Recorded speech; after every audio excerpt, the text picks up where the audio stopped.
The candles in the music room had burned low by the time Viola Stanhope understood that a secret is not simply kept, a secret is worn. She had watched the Dowager Duchess of Ashmore all season without meaning to. Every woman in London watched the Duchess, in the way one watches a very old and very cold body of water, to know where not to step. The Duchess moved through every drawing room, every supper table, every gilt-chaired assembly in Mayfair, with the same composure, the same pale gown trimmed at the wrist with ivory lace, the same pair of pale kid gloves that she never, under any circumstance, removed. She did not remove them to eat. She did not remove them to play cards. Viola had once seen her accept a cup of tea left-handed so that she need not peel back so much as a button at the wrist, and no one in the room had said a word. One did not remark on the habits of a duchess, particularly not this one. Viola was not a guest in that music room. She was the accompanist. She had held that position in the Ashmore household for 7 weeks, engaged by the Duchess's eldest son, Edmund, the present Duke of Ashmore, to give his ward and niece, young Miss Harriet Forsyth, a full season's instruction in the pianoforte and the associated social graces. The wage was respectable. The household was quiet. The Duke was almost never present, which suited Viola perfectly because she had come to the Ashmore townhouse in Grosvenor Square with the particular intention of being overlooked. She had not always needed to be overlooked. 2 years ago, she had been Miss Viola Stanhope of Dorset, a clergyman's daughter with a respectable name and, if not a fortune, at least the prospect of one, in the form of a match her father had arranged with a solicitor's son who had seemed decent until he was not. The engagement had lasted 8 months. What ended it was not cruelty on his part, though there had been that as well, but the discovery, 2 weeks before the wedding date, that Viola's father had died in a greater debt than anyone had known, and that the house in Dorset, the only thing standing between Viola and the parish, was already spoken for by creditors. The solicitor's son had returned her letters very promptly. She was 23 years old. She was educated, well-spoken, and without fortune, which in the world into which she had been born meant that she was approximately invisible. She had come to London to teach, because there was nothing else respectable to do, and she had been careful to remain invisible ever since, because visible women without money were simply easier targets for what the season called sympathy, and what Viola privately called contempt. It was in this capacity, as a carefully invisible woman, that she had begun to notice the Duchess's gloves. If you have stayed with this story long enough to find yourself in this music room, you already know that the Duchess is not simply a woman who dislikes the cold. Leave a thought in the silence of this moment, if you would, and we will see it paid back before the last candle goes out. The first time Viola noticed anything particular was on a Thursday evening in late October, when the household had gathered in the drawing room after supper, and the Duchess had been persuaded by Harriet to turn the pages of music while Viola played. It was a small, domestic arrangement, the sort that does not require ceremony, and when Viola reached the bottom of the first page and the Duchess leaned forward to turn it, the motion caught the candle's light at precisely the wrong angle. The left glove shifted at the wrist, not enough to reveal anything, enough to suggest. Viola turned the page herself the rest of the evening and did not mention what she had not seen. The second incident was less accidental. Viola had been crossing the upper landing to bring Harriet a corrected exercise when she heard voices in the small sitting room at the end of the corridor. The door left an inch ajar. She had not meant to stop. The Duchess was speaking, her voice low and controlled in its usual fashion. But the word she said was a name. Not Edmund's. A name Viola did not recognize, spoken in a register that was not composure at all, but something buried so deep beneath composure that the pressure of it warped the air. Viola continued down the corridor. She told herself she had heard nothing. She believed herself for approximately 3 days. Edmund Ashmore, the 8th Duke of Ashmore, had returned to the townhouse on a Tuesday afternoon in early November, arriving with less ceremony than the household expected and more gravity than it was accustomed to at midday. Viola had been in the schoolroom at the top of the house with Harriet when the carriage arrived. She heard the door, heard the brief authority of his voice in the hall below, and felt something tighten in her chest that she could not account for. She put it down to the general unease of a new presence in a quiet household and returned her attention to Harriet's scales. She met him that evening at supper, which she attended at the lower end of the table in her capacity as Harriet's instructor. He was 36 years old, dark-haired, with the kind of face that had been made severe by a decade of solitary authority and showed no obvious interest in becoming less so. He acknowledged her introduction with a brief nod and asked Harriet 3 questions about her progress in a voice that suggested the answers mattered to him, which Viola had not expected. She had expected indifference. She did not revise her opinion of him, but she noted the discrepancy and filed it beside the other things she noted and did not speak of. The Duchess sat at the head of the table with her customary composure and said very little. She ate with her gloves on. Harriet, who was 15 and therefore unguarded in ways adults generally corrected rather than valued, said at breakfast the following morning that her uncle was sad because of what happened to her Aunt Margaret. Viola set down her tea. Harriet continued, in the cheerful cataloging manner of someone who had grown up inside a grief and therefore treated it as furniture.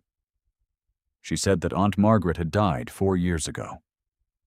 She said that it had been an accident, or rather that no one in the house called it an accident, but that no one called it anything else either.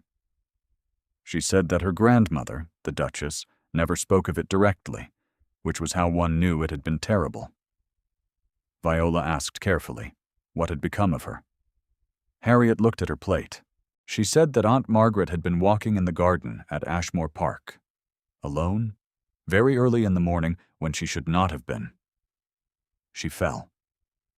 There was a stone balustrade and then a long drop to the lower terrace. No one saw it happen. The first footman found her. Viola folded her hands in her lap. She said, after a moment, that she was sorry. She meant it.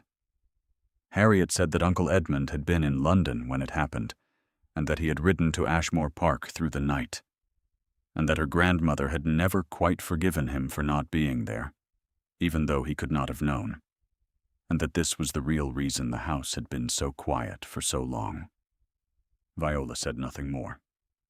She had been given more than she had asked for, and she was old enough now to understand what it meant when grief wore a quiet household's face. He made no conversational overtures in the days that followed. He did not hover. He appeared at meals and at the occasional evening gathering in the drawing room, and departed again with the same contained efficiency with which he had arrived, as though he were managing the household the way a man manages an estate in a difficult year, with careful attention to what was necessary and very little attention to anything else. Viola found this comprehensible.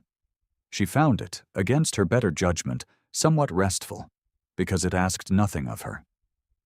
On a Thursday, 10 days after his arrival, she was playing alone in the music room after Harriet had been sent to bed, the way she sometimes did when the household had gone quiet and the candles were still lit.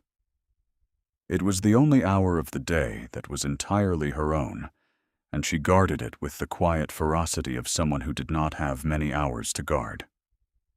She did not hear him come in. She became aware of him only when she reached the end of a phrase, and the room's particular quality of silence told her she was no longer alone.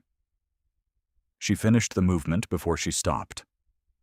She had learned, in various households, that stopping abruptly made employers nervous, as though you had been caught at something. He was standing near the door.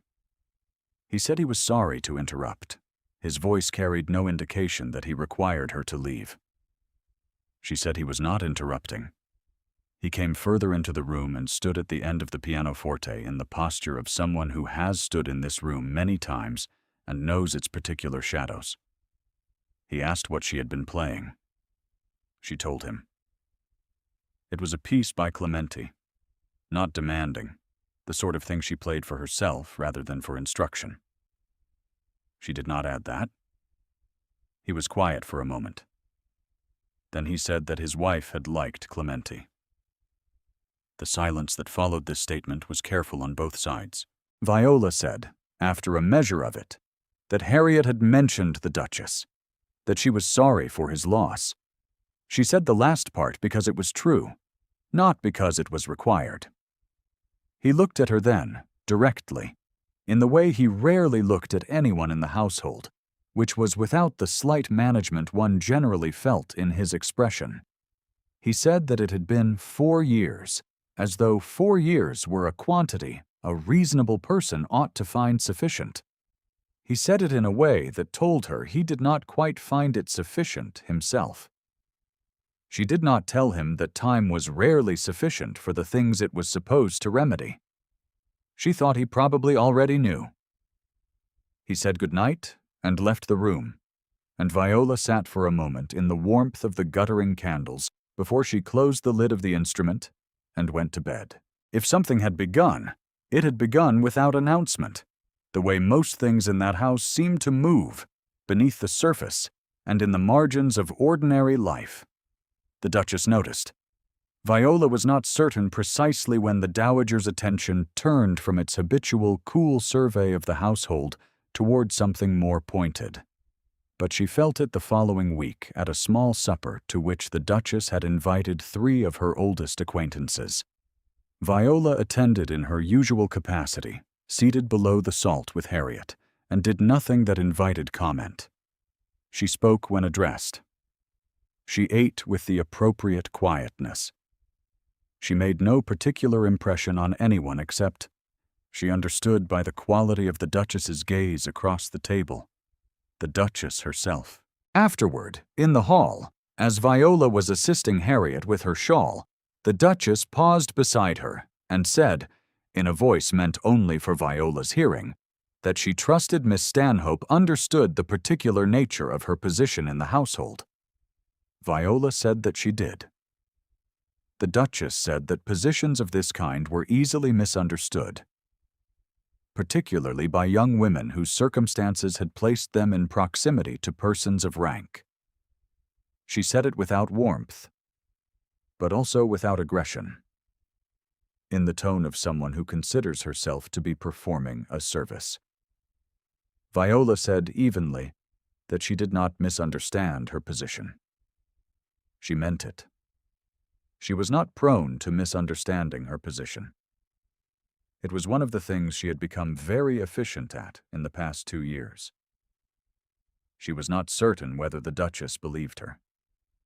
She did not ask. The Duchess moved away, gloves intact, expression settled, and the evening closed around the exchange like water closing over a stone. The following Sunday, he asked her to walk with him in the square. He did not phrase it as an invitation. He said, after church, that the weather was reasonable and that Harriet's ankle was still tender from her tumble on the stairs, and that someone ought to take a turn in the garden while the girl rested. He looked at Viola when he said it. She said she would like a walk. They walked for half an hour. He spoke about the garden at Ashmore Park and about the particular quality of November light on the estate's south lawn, in a way that suggested he was telling her something about himself without meaning to do it directly, and she listened with the attention she gave to things she was not certain she was permitted to value. He asked about Dorset. She told him enough to be honest, and not so much that the telling became a bid for sympathy, because she did not want sympathy from him. She was not certain what she wanted from him. She walked beside him in the thin November sun and her heart made an argument her mind was not yet ready to hear. The next day, the Duchess told Harriet, within Viola's hearing, that a governess who did not keep proper hours and proper distance was a governess who would not keep her position. Harriet reported this to Viola with the anxious fidelity of a girl who believed that information shared was a problem halved. Viola thanked her. She did not tell Harriet that she had heard the original. She was in the schoolroom 3 mornings later when the Duke appeared in the doorway and asked Harriet to run an errand to the housekeeper. Harriet, who was 15 and perceptive in the way adolescents are perceptive, gathered her music with minimal ceremony and vanished. He came into the room. He said her name, which was not Miss Stanhope. It was Viola, and he said it carefully, as though he had been deciding whether to use it. She stood very still beside the pianoforte. He said that he was aware his mother had spoken to her. He said this with a flatness in his voice that indicated he did not particularly approve of the method. She said that it was not an unreasonable concern. She said this because it was true. She was a woman without fortune in a household whose master was a widower, and she had 2 years' practice at being honest about what that meant. He looked at her for a long moment.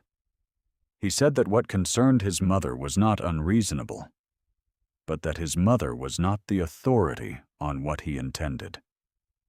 She said quietly that what he intended was not her business. He said that he thought it might be. The silence between them was the kind that asks a question, and then waits.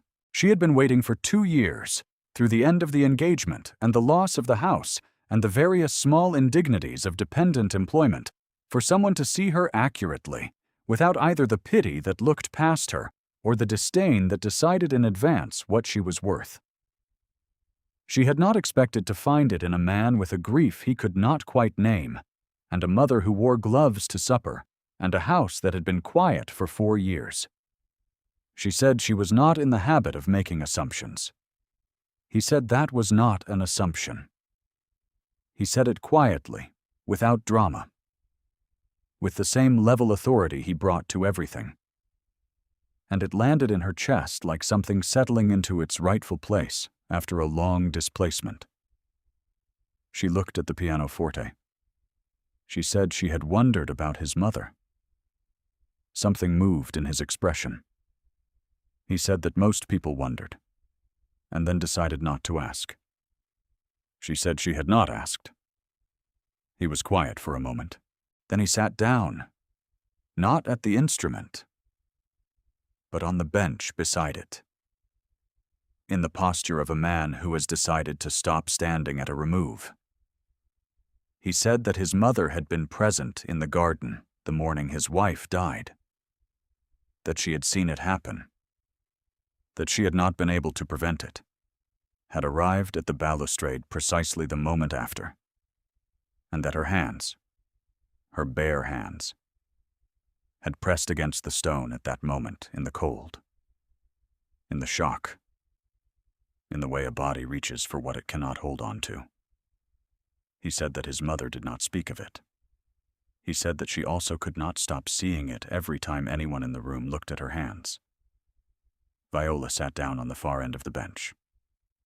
She said, after a long quiet, that she was sorry. She meant it twice over. He said that he was as well. He said that he had not told anyone that. He said it with the careful awareness of someone who has just done something irreversible. She understood irreversible. She understood it very well. If you are still here, sitting in this room with us as the afternoon light goes thin on the square outside, you have earned what comes next. The season turned in the way the season does, without sentiment, marking its own calendar regardless of what the households inside it were learning or refusing to learn. December arrived with the particular cold that settles over London with the authority of an old habit, and the drawing room at Grosvenor Square filled more frequently with the Duchess's acquaintances and the Duchess's opinions and the Duchess's careful management of her son's time and attention. Lady Grantley's daughter was mentioned at dinner on a Tuesday. She was mentioned again on the following Friday. She had 3,000 a year and a pleasant disposition, and a mother who understood the importance of a well-ordered match, and her name was brought to the table with the quiet persistence of someone planting something they intend to harvest later. Edmund listened to these mentions with the same flat composure with which he managed everything else, and said very little, and excused himself promptly from the table. He did not excuse himself before stopping in the doorway and asking Viola whether Harriet had been managing the arpeggios. She said Harriet was improving considerably. He said that was good, and left the room. The Duchess watched this exchange from her end of the table with the expression of someone who has identified a problem and is calculating the appropriate response. She folded her gloved hands. She said nothing that evening. She said something the following morning. She found Viola in the hall before breakfast, before the house was properly awake, and she said it quietly, but with the precision of a woman who has long understood that the most effective statements are those no one else hears.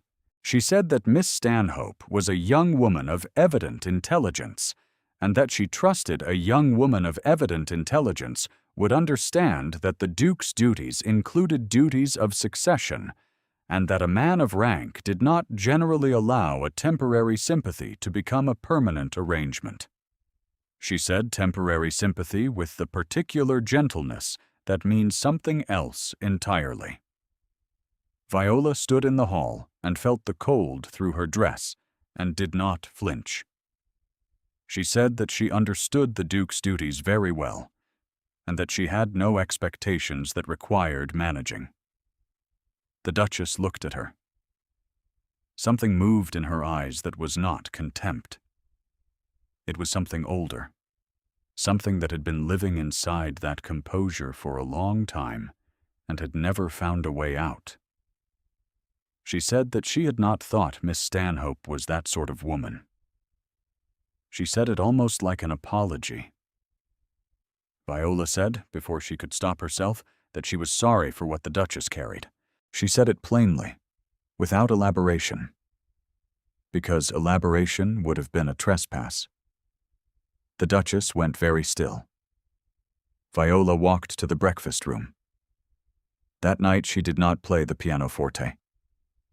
She sat in the schoolroom after Harriet had gone to bed, and she looked at the window, and she allowed herself, for the first time in 2 years, to consider what she wanted. Not what was available, not what was sensible, what she actually wanted, which was the most dangerous thing a woman in her position could do, because what she wanted was already standing in the doorway of too many rooms and speaking her name with the careful weight of someone who understood that names were not neutral. She told herself it was impossible. She told herself it was inadvisable. She told herself that she had been wrong before, catastrophically wrong, about what a man's attention meant, and that she had paid a very specific and very concrete price for that error, and that she could not afford to pay it again. Her hands, resting in her lap, were not persuaded. 3 days before Christmas, Lady Grantley and her daughter arrived for an evening supper that the Duchess had arranged with the quiet thoroughness of a general who has chosen to reign. The daughter, Miss Cecily Grantley, was everything the Duchess had implied, which was to say she was agreeable and appropriate and possessed of every quality the season assigned value to, and she sat at Edmund's right hand at the supper table with the practiced ease of a young woman who had been raised to understand that her seat at such tables was a matter of inheritance rather than merit. Viola sat at the lower end with Harriet and watched the candlelight on the silver and said very little. Edmund said very little as well. He was correct. He was attentive in the minimal way that courtesy required. His eyes moved once to Viola's end of the table and away again, and the movement cost him nothing that was visible. But Viola felt it in the way she always felt his attention, like a held breath in a quiet room, Miss Grantley said something charming about a concert she had attended at the Hanover Square Rooms, and the Duchess laughed with more warmth than Viola had ever heard from her. And the supper continued, and Viola ate her soup and kept her hands in her lap. Afterward, in the drawing room, the Duchess arranged for Edmund to turn pages for Miss Grantley at the pianoforte, and Viola understood the arrangement with a clarity that left no room for self-deception. She understood it the way she understood all the arrangements that had been made around her and for her, and without her, in the orderly machinery of a world that had been built before she arrived and would continue to operate after she left. She was the accompanist. She had always known what that meant. She went to bed before the evening was finished, pleading a headache that was not entirely invented, and she lay in the small room at the top of the house, and she was very quiet, and she did not cry, because she had not cried since the solicitor's son had returned her letters, and she did not intend to begin again now. She did not hear the door at the end of the corridor. She did not hear the footstep on the stair. What she heard, eventually, was a knock on the schoolroom door across the landing. Not her door, but the schoolroom. And she sat up in the dark and listened, because it was past 11 o'clock and there was no conceivable reason for anyone to knock on the schoolroom door. She put on her wrapper and opened her own door. Edmund was standing in the corridor with a candle, looking, for the first time in her knowledge of him, uncertain. She said, in a low voice because the household was asleep, that she believed he had knocked on the wrong door. He said that he had not. He said he had knocked on the schoolroom because he was not certain he had the right to knock on any other, and because he did not know what to say, and had decided that standing in a corridor with a candle was preferable to not standing there at all. She looked at him for a moment. She said that it was very cold in the corridor. He said that it was. She said that there was a sitting room at the end of the landing with a fire that was probably still lit, if someone had thought to bank it, and that if he intended to say something, it would be more comfortably said there than in the corridor. He said that was sensible. They went to the sitting room. The fire was still lit. She sat in the chair nearest it. He stood by the fireplace in the way he stood in all rooms, as though he were uncertain whether the room had asked for him. And she waited, because she had become very patient in the past 2 years. And patience was the one thing she had in ample supply. He said that he had ended the evening early, that he had been as correct to Miss Grantley as the situation required, and no more than that, and that he suspected the situation had made his insufficiency very clear. He said this without apology, but also without satisfaction, as though he were simply reporting the facts of an evening that had produced its own conclusions. She said that his mother had gone to considerable trouble with the arrangement. He said that he was aware of that. He said that his mother went to considerable trouble with many things that she believed she was managing correctly, and that he did not generally find it useful to argue with her management, but that there were limits. She asked after a moment what limit this was. He said that the limit was Viola. He said it quietly, in the room's warmth, with the candle still in his hand, casting its small circle of light. And it was not a declaration in the romantic sense. It was not a speech. It was a single flat sentence with her name in it. And it rearranged something in her chest so fundamentally that she had to put her hands flat on her knees to steady herself. She said that he should be careful about what he said in rooms where there were no witnesses. He set the candle down on the mantel.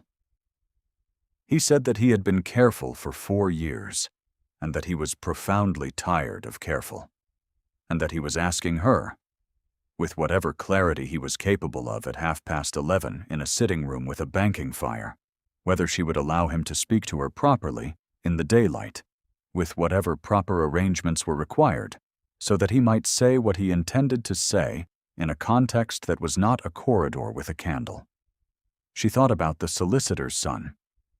She thought about the house in Dorset. She thought about 2 years of being invisible in other people's houses and the small particular discipline of never wanting anything too visibly. She looked at his face in the firelight, which was the face of a man who had been honest with her about his grief and his mother and the stone balustrade and the 4 years of quiet that had followed, and she thought that honest men who came to corridors at 11:30 with candles because they could not sleep without saying something were a very specific kind of rare. She said yes. He looked at her for a moment. He said good night. He picked up the candle. At the door he paused. He said, without turning, that his mother was going to make it very difficult. She said that she was not frightened of difficulty. He said that he knew. He said it in the way he said the things that mattered, quietly and without elaboration. And she listened to his footsteps back down the corridor after the door had closed, and she sat with the fire for a long time. The morning the Duchess found out was a morning in the first week of January, 3 days after Edmund had spoken to her with the correct arrangements, as he had promised, in the daylight, in the drawing room, with Harriet dispatched to the housekeeper and the solicitor's letter already posted.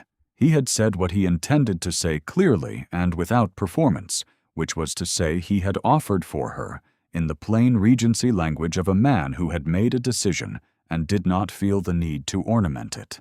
He had said he would like her to remain, not as Harriet's instructress, but as something else entirely, if she were willing. She had said she was willing. The Duchess had not been present for this conversation, which Viola understood as deliberate. Edmund had managed the timing with the same efficiency he brought to everything. The Duchess found out, therefore, through Harriet, who was constitutionally incapable of keeping the information contained past breakfast. She arrived in the morning room where Viola was reviewing Harriet's musical exercises, and she stood in the doorway with the composure that had been her daily instrument for 30 years. And she looked at Viola with something that was not quite what Viola had expected. It was not fury. It was something more complicated. The Duchess was a woman who had been at a stone balustrade at the moment when the world changed and had pressed her bare hands against the cold stone in the second, after she could not stop what had already happened, and she had worn gloves every day since, and she had managed her son's grief and her own and the household's in the only way she knew, which was to make sure nothing else went wrong, which meant making sure nothing else changed. Viola stood up. The Duchess looked at her for a very long moment. She said, at last, that she had thought Miss Stanhope had no expectations. Viola said that she had not. She said that Edmund had formed his own. The Duchess said that she trusted Viola understood what was required of a woman in Edmund's world. She said it with the old warning still in it, but also with something else beneath the warning, something that was listening for a particular answer. Viola said that she understood very well. She said that she had been inside his world for several months, and that she knew its costs, and that she was not frightened of them. She said then, because honesty had been the only thing she had managed to preserve intact through 2 years of loss, that she knew about the garden. She said she did not know it from Edmund.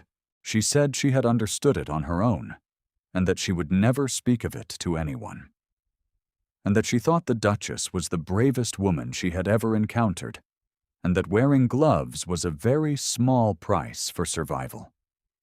The Duchess stood in the doorway for the length of a full breath. Something in her expression shifted, very slightly, in the way a landscape shifts when the cloud moves and the light changes, and you can suddenly see what was always there. She said nothing. She turned and left the room. That evening at dinner, she sat in her usual place and spoke of usual things with the usual composure, and Viola sat in her usual place and spoke when addressed.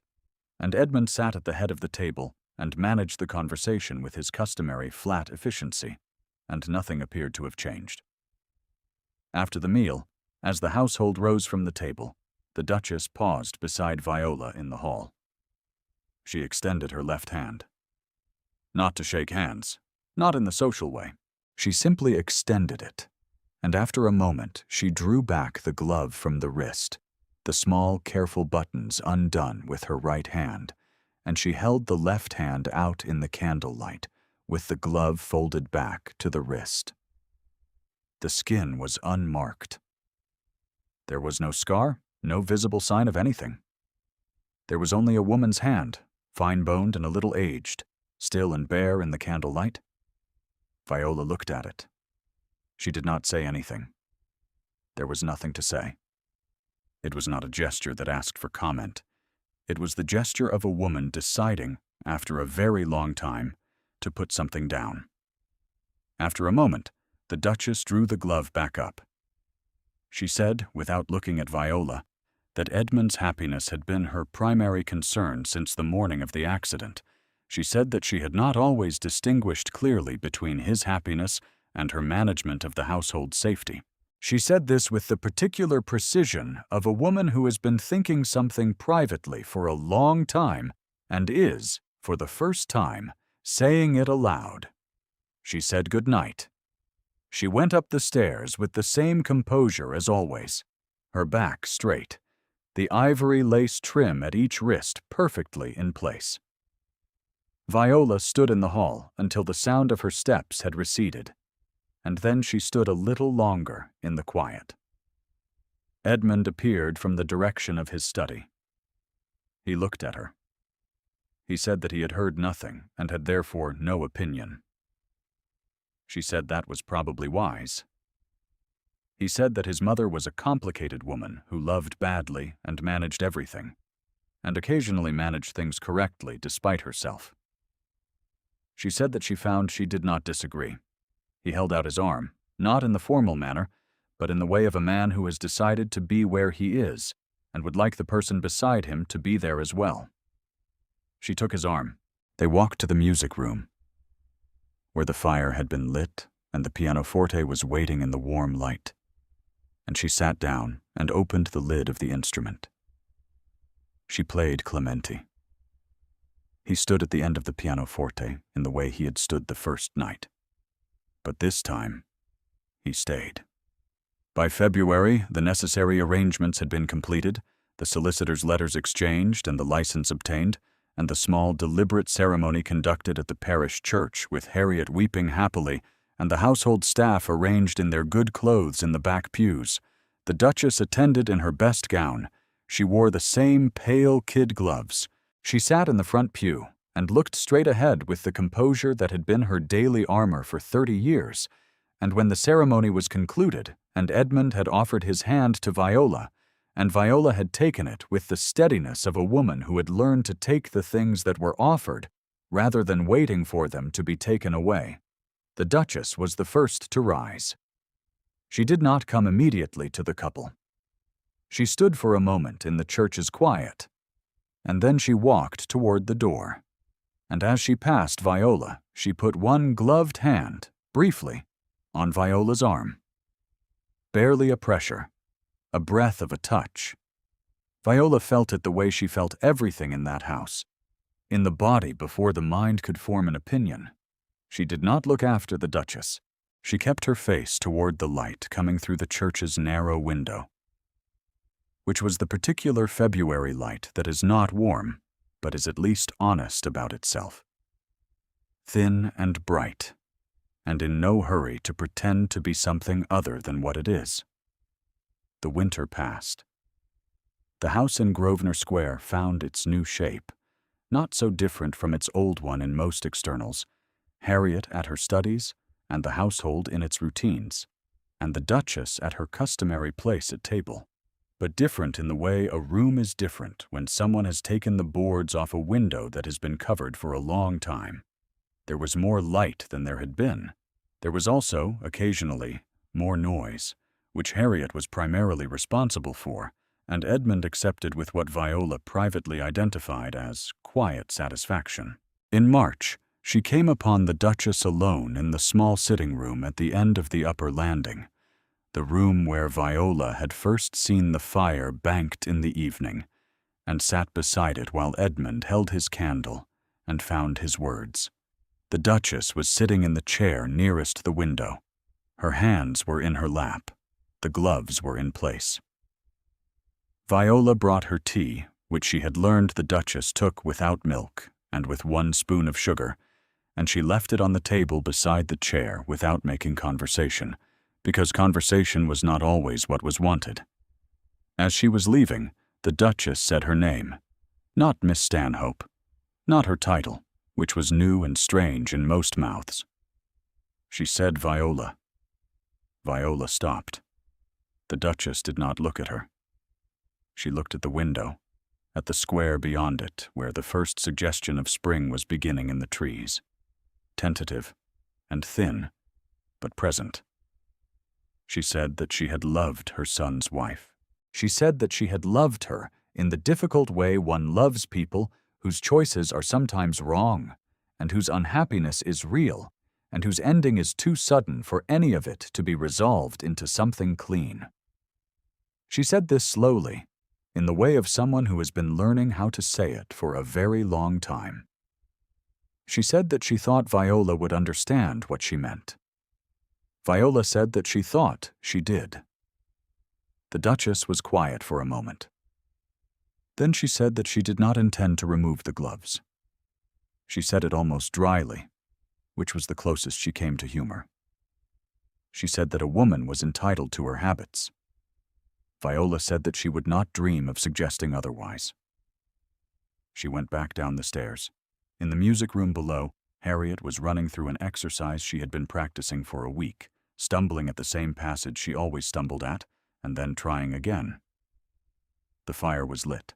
The light on the square was the particular thin, bright light of an English march, which does not make grand promises but begins them steadily, every morning, in the specific, honest way of things that do not pretend to be anything other than what they are.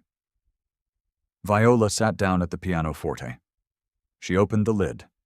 She put her hands on the keys. Outside in the square, the season was turning. Quietly, without ceremony, the way the real ones always do. Thank you for staying to the end. If this story moved you, leave a word in the quiet below it. We will have more to tell.